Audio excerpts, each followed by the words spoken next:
नमस्कार शेतकरी मित्रांनो, शेंडगे ॲग्रो सर्व्हिसेस एक पाऊल प्रगत शेतीकडे या आपल्या यूट्यूब चॅनलवर आपलं सर्वांचं स्वागत आहे।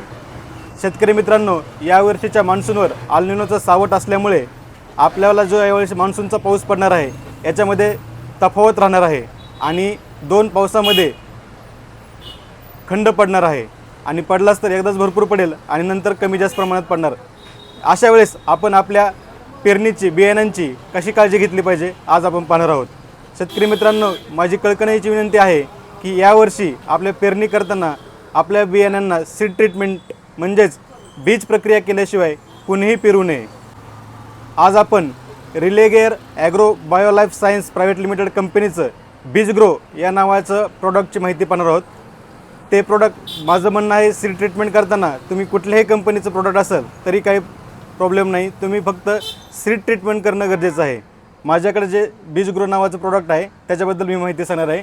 तुम्ही दुसऱ्या कुठल्याही कंपनीचं जरी असेल तरी काही हरकत नाही, पण सीड ट्रीटमेंट केल्याशिवाय यावर्षी पेरणी करू नये असे माझं सांगणं आहे। तर सीड ट्रीटमेंटचा फायदा काय होतो? सर्वात प्रथम म्हणजे आपलं जी बियाण्यांची उगवण क्षमता असते त्या उगवण क्षमतेमध्ये खूप जास्त प्रमाणात फरक पडतो। जर आपलं बियाणं 100%पैकी 70-75% जर उगवून येणार असेल तर तेच सीड ट्रीटमेंट बीज प्रक्रिया केल्यानंतर 90-95% उगवण क्षमता वाढते। म्हणजे बियाणं आपलं उगवतानाच जास्त प्रमाणात उगवलं तर नक्कीच आपलं त्याचं उत्पन्नात त्याचा फरक दिसून येणार आहे। दुसरी गोष्ट, मागच्या वर्षी उडीद पिकामध्ये खूप प्रमाणात मर रोगाचा आपल्याला प्रादुर्भाव दिसून आला।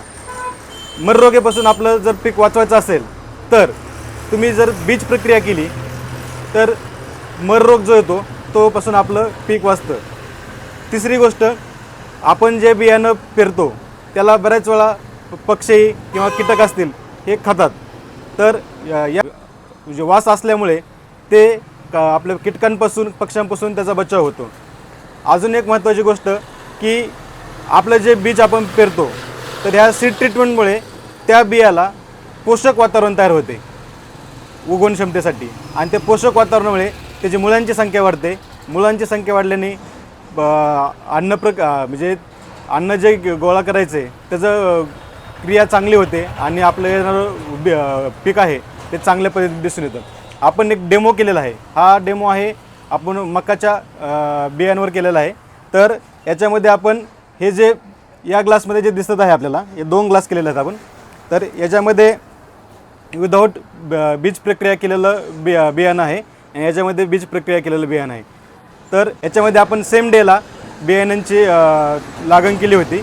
तर ज्या याच्यामध्ये बीज प्रक्रिया केलेली नाही त्यातल्या आपण जर उगवण क्षमता बघितली तर 2 असे बी आहेत की ते चांगल्या पद्धतीने उगवले आहेत, 2 कमी प्रमाणात उगवले आहेत आणि एक जे आहे ते खूपच छोटं उगवलेलं आहे।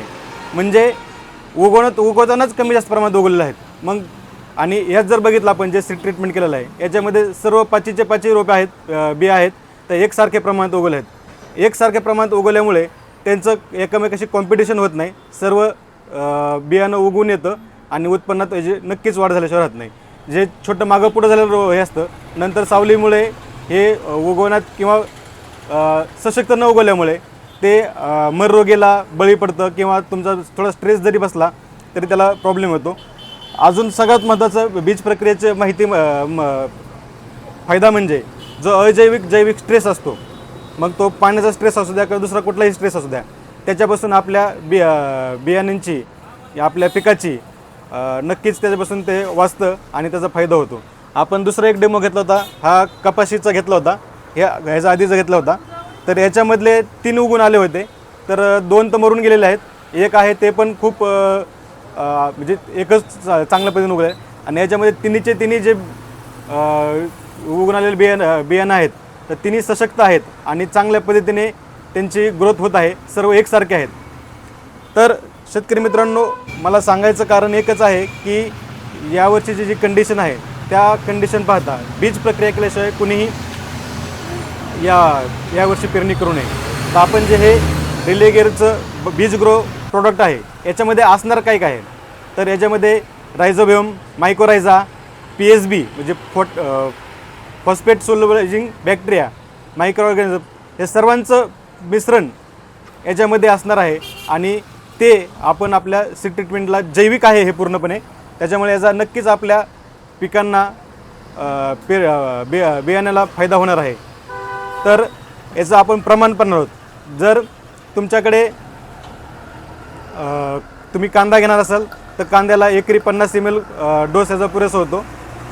मका असेल मक्याला 100 ml एकरी, तूर असेल 100 ml एकरी, सोयाबीन असेल 200 ml एकरी, याला तुम्ही कापूसला 100 ml एकरी, ऊस असेल ऊस हळद आले या पिकांनासुद्धा तुम्ही 200 ml पर एकरी याचा यूज करू शकता. आता यूज करण्याची पद्धत कशी आहे याची, तर ज्यावेळेस आपण बीज ग्रोचं सीड ट्रीटमेंट करणार आहोत तर आपलं बियाणं एक असं प्लॅस्टिकच्या कागदावर किंवा तळवटावर हातरून घ्यायचं आहे.